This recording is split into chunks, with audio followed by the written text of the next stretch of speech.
Hi, everyone. Today I want to do a mini lesson on uh, the construction of your Detournement. So this is going to be entitled Detournement Construction Support. Let's go ahead and get in present mode here. Maybe. Yes, here we go. One of the reasons why I wanted to do a mini lesson on construction support is that based on some observations I made yesterday in our tag feedback strategies, I saw some things like the ideas were too big or there were too many ideas. I also saw ideas that were very generic or simplified, meaning maybe we need to use more of the details or the data that we collected on that big white piece of paper that exists in our classroom on the sideboard, or dig deeper into those spaces that we've had an opportunity to drill down into as a result of this study. I also saw some things that maybe are too literal. And what I mean by that is, everything is labeled and everything is really obvious, leaving no room for interpretation or inference to the reader. And the Detournement actually pushes against that kind of concept because we want to be able to infer some things that are happening in your work. So one of the things I wanted to do today is just kind of talk you through some of the things that we already know and offer support on how you're getting pushed forward. This is the kind of mini lesson that I definitely want you to listen. You may even find yourself taking a few notes or jotting a few things down on a scrap piece of paper just to kind of help your thinking as you move forward in your concept today. And also you want to find time to turn and talk to each other as I give you directions throughout the mini lesson. So let's go ahead and begin. I want to take us back to the big white paper that we have in our classroom because I really want to emphasize that you all came up with some really great ideas as a result of this study. So for example, media needs to be taken with a critical eye. Your opinions and beliefs play a role in how you read media today. It's important to be skeptical and ask questions. We should take steps to understand where sources get their information. People need to be more aware about what sources are unbiased. Be careful about the intentions of the websites. They should be careful about who they talk to on the internet. People need to be careful about what they say because not everyone is just like you. What you think is funny may offend someone else. Don't always believe the first thing that you read. Other thoughts that you came up with as I continue this list include: people need to be more aware about what websites are biased and unbiased. Be careful of the intentions of the websites and be careful of who they talk to. Oh, that was already said. That's repeated. The next one isn't though. Media is great. It gives us a better understanding of the world and outside our perspectives, but we also have to be cautious as well. Ask questions and don't make assumptions. You are allowed your opinions and values, but you aren't allowed to make up your own facts. Don't always depend on the first answer. Take time to research the accurate answer. Credibility and reliability matters when using media. And media is great for information outside of the country, but some media can be untrustworthy.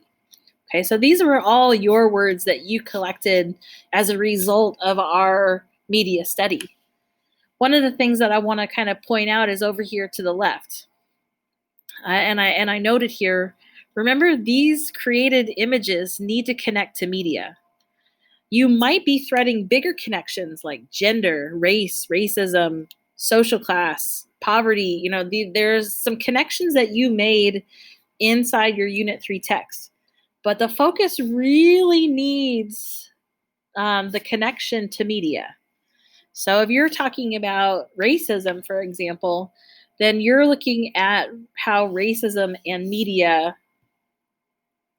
are present with each other, or you're making a statement about those two concepts. Anything that we create needs to always channel its connections back to our media studies. Let's keep moving forward. I want you to kind of take a look at these 3 questions. And in a moment, I'm going to ask you to pause and turn and talk. So here's the first question. So what's the big idea that you're focusing on besides the obvious? So the obvious might be, well, we want to focus on credibility, or we want to focus on media bias. Well, what is that big idea? What do you want to say about those things? That's what that question's asking. 2, what specific details connected to our media studies are you addressing in your Detournement? So once you talk about those big ideas, what are those details that we need in order to support your work? So we can say media bias, but as we drill down further into that concept, what do we need to know? What do we need to have? What do we need to understand to support our creation? And lastly, how are you constructing an image that might create awareness or be critical of media? Because that's really what a Detournement does. All right, I'm going to have you shut this mini lesson off, take a look at these questions, and turn and talk. When you're finished, turn this mini lesson back on. Hi again, it's me. I hope you had a really great conversation. I hope you had a chance to write some things down or take notes on the conversation that you had. I want to move forward now, and I want to talk about which one you would consider to be a Detournement and why. So on the left, we have SpongeBob holding a rainbow with the words social media. On the right-hand side, you'll see that it's Pinocchio and his image from his Disney movie, and it's got, quote, "I've got no strings to hold me down," ? And you'll see that the strings are various social media platforms. So I want you to go ahead and turn this mini lesson off, turn and talk. Which one would you consider to be a Detournement and why? Welcome back. Hopefully your discussion talked about Pinocchio, not SpongeBob. So one of the things that Pinocchio offers is that it took an image that already exists, and they had an opportunity the creators had an opportunity to take some of the writing that existed within this print and kind of reformat it into creating a question rather than the lyric to his song, "I've got no strings to hold me down," ? You'll even see how even in the shadow of Pinocchio, that those different apps, those social media apps, really kind of connect to the strings that are being placed on him. There's a lot of things that are happening here in terms of seeing what controls Pinocchio, what controls us, what controls our attention and our time. SpongeBob doesn't offer that in-depth analysis. SpongeBob doesn't offer the ability to get into that conversation. So if your conversation really talked about Pinocchio, then you would be correct. Let's try another one. Which one would you consider to be a Detournement and why? Go ahead and turn this mini lesson off and turn and talk and decide which one would you consider to be a Detournement and why. Welcome back. Hopefully you had a chance to take a look at both of these images, taking a look at what they said, taking a look at what they have within them. I know the image on the left is a little bit grainier than the image on the right. Hopefully you had a chance to talk more about the image on the left, given the nature of how this art is formed. The art on the left is not necessarily obvious. They talk about keywords like stereotypes and lies and judgment and spin. But you'll see like the shape of the woman's like face takes on all of the different types of news outlets and news areas and logos and that promote this kind of thinking. and also in advertising and also in corporate America. Within those advertising, this group was very intentional of looking at specific spaces where these types of things exist. On the right-hand side, we see facts and fake news. There's nothing much else to that. That's really what it's saying. And while those concepts might be really important to what we've been talking about, there's really no inference or really no interpretation that is given in this piece. It's more like clip art than anything.